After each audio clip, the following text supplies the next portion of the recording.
C-H-L-A. C-H-L-A-M. L-Y-M-I-D-I-A. Chlamydia? Chlamydia? Is that even close? Y-D-I-A. Am I right?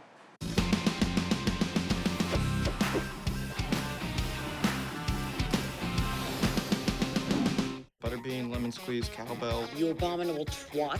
Doesn't have the lady balls to tell her best friend. What? Very horror couture. What the hell is a lemon squeeze? It's like a backwards melon bag.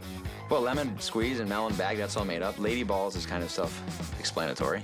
Backwards melon bag or like a lemon squeeze, like, you know, these sayings that she's supposed to, that aren't even real. I like making up words that sound like they're terrible because your head makes them sound worse than they are.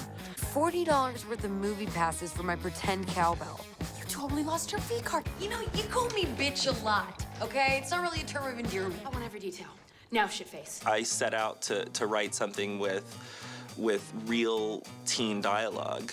Drunk! What's up, bitches?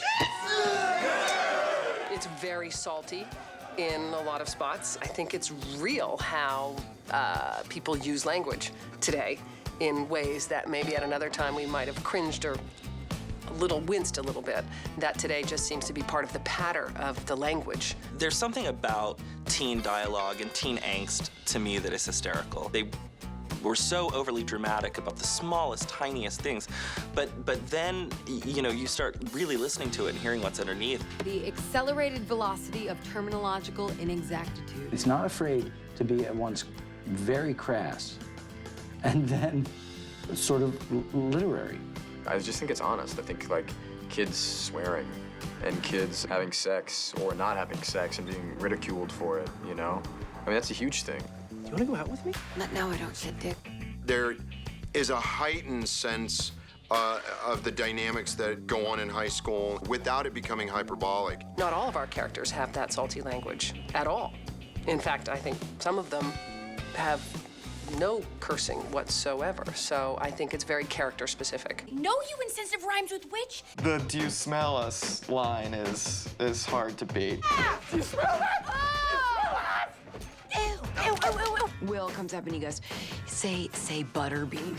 Like, I can't believe you gave me 20 bucks for my imaginary butterbean. You know, whatever. And I was like, Will, my mom calls me butterbean. It's so bad. It's so bad. It's so disgusting. Imagine using a nickname that your mother calls you as a sexual reference. I'm sorry, Mother. Your secret's safe with me, you little sex monkey. I'm sorry, you gotta be shitting me, Warren. Initially, it was written, the first bird script was R, and I wanted to make this PG-13 because I thought it was a high school movie, and it did, to me, it didn't have to be R because there's no sex in this movie by definition. With PG-13 comedies, I think that oftentimes they don't totally get the way that kids speak. You know, it's been so funny sort of hanging around the set and listening to some of the background actors. The language that some of them use is far worse than what's in the film that I wrote. I like playing with words that you could get past the censors people by making things up. I've had many conversations. They would say, almost like a lawyer, lemon squeeze. We know what that means. And I said, well, what does lemon squeeze mean? And they would give me the dirtiest, disgusting definition I could ever possibly make up for lemon squeeze. And I said, well, I just made it up, but you're sick. My name is an anagram for I love. What's an anagram? Look it up, big boy. The UrbanDictionary.com is the enemy of the filmmaker because if there's any word in there, they will go in there and type in lemon squeeze. And if there happens to be one person that put on lemon squeeze, you know, whatever, they say, I know what it is, it's that. This is foul. I know. So what I've done now is when I do something, I immediately go to Urban Dictionary and create a term. So when you put that in there, there's nothing they can say, and it's just silent. So go to Urban Dictionary, because you can type all these in. What's big? Okay. Big tits. That's my identifier? Yeah. Woohoo! Big tits! Depending on what it is, what the story is that you're trying to tell, especially one that deals with teen sex like this one does, I think that sometimes you need to use the language that the kids are using.